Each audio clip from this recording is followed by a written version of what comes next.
גפן, נכון, סבתא קנתה לך מברשת שיניים חדשה? נכון. נכון? וכיף לך לצחצח בה? נכון. אז היום אנחנו נספר סיפור על מברשת שיניים. מברשת השיניים הראשונה. כתבה נורית כהן. איורים נורית צרפתי. בוקר טוב הגיע, קם לו ילד קט, שרה אמא לענבר ופתחה את התריס כדי שאור השמש ימלא את החדר. לקום חמודה, החלה אמא מדגדגת את ענבר.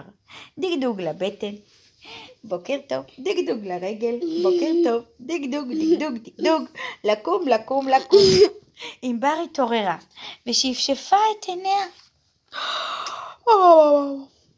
הופ, קפצה מהמיטה ורצה לעשות פיפי באסלה. אחר כך היא עלתה על השרפרף שנראה בצורה של כלב, שטפה את הפנים, נגבה במגבת ורצה לבחור לעצמה בגדים יפים לגן. אמא עזרה לענבר להתלבש והבטיחה לה שהיום אחרי הגן הם יטיילו בעיר, ואמא תקנה לה מתנה, הפתעה. הפתעה? אמרה ענבר. ספרי לי אמא, מהי ההפתעה? אמא חייכה. סבלנות, חכי ותראי. בצהריים לקחה אמא את ענבר מן הגן, וענבר שמחה לקראתה ושאלה, מה עם ההפתעה? עכשיו נלך לקנות אותה, אמרה אמא. בדרך הסבירה אמא לענבר שהיא כבר גדולה, ויכולה לעשות הרבה דברים בעצמה, אפילו לצחצח שיניים. הן נכנסו לחנות, וענבר בחרה לעצמה את המברשת השיניים היפה ביותר. כשהגיעו הביתה, ענבר בקושי אמרה שלום לאבא. היא רצה ישר אל הכיור לצחצח שיניים לבדה בפעם הראשונה. למה לא יש לי מברשת שיניים? נכון, גם לליצן שלה יש, נכון, זה מצחיק. וזה היה נפלא. הטעם של משחת השיניים היה כל כך טוב. יופי, אמרו אבא ואמא בשמחה.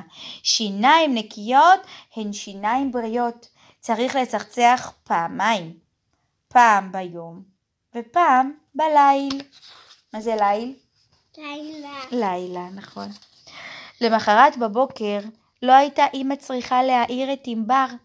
היא קפצה מהמיטה ורצה לצחצח את שיניה במברשת השיניים החדשה. כשנכנסה לגן, רצה לדבורה הגננת וסיפרה לה על מברשת השיניים הראשונה שלה. בשעת הסיפור סיפרה דבורה הגננת לילדים על שני חיידקים שחופרים בשיניים המלוכלכות מממתקים וגורמות לכאבים.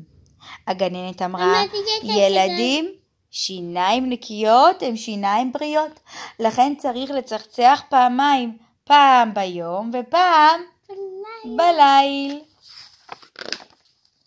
ענבר שיחקה עם יניב, שני, גלעד וגיא, ולא הפסיקה לחשוב על מברשת השיניים החדשה שלה.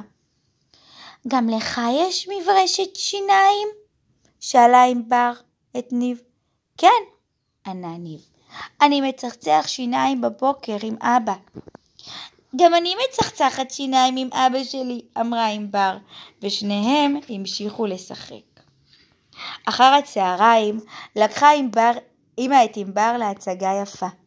ההצגה הייתה על ילד קטן בשם שי, שאכל המון ממתקים, ולא רצה לצחצח שיניים, עד שיום אחד כאבו לו השיניים, והוא החליט לצחצח כל יום.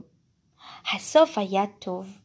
לילד היו שיניים בריאות ונקיות, והילד ששיחק בהצגה אמר, צריך לצחצח פעמיים, פעם ביום ופעם בליל. לקראת ערב סיפרה ענבר לאבא על ההצגה שראתה. את רואה חמודה? כמה חשוב לצחצח שיניים, אמר אבא. כך אנחנו מנקים אותם משארית המזון שאכלנו במשך היום, ומונעים חורים בשיניים, כאבים וריח רע מהפה. נכון, אמרה ענבר. אמא סיימה לשטוף את הכלים, וענבר ניגשה לבדה לצחצח את השיניים לפני השינה. אחר כך לקחה את ענבר למיטה, וסיפרה לה סיפור קטן על המברשת של דן. סוף הסיפור. איך היה הסיפור?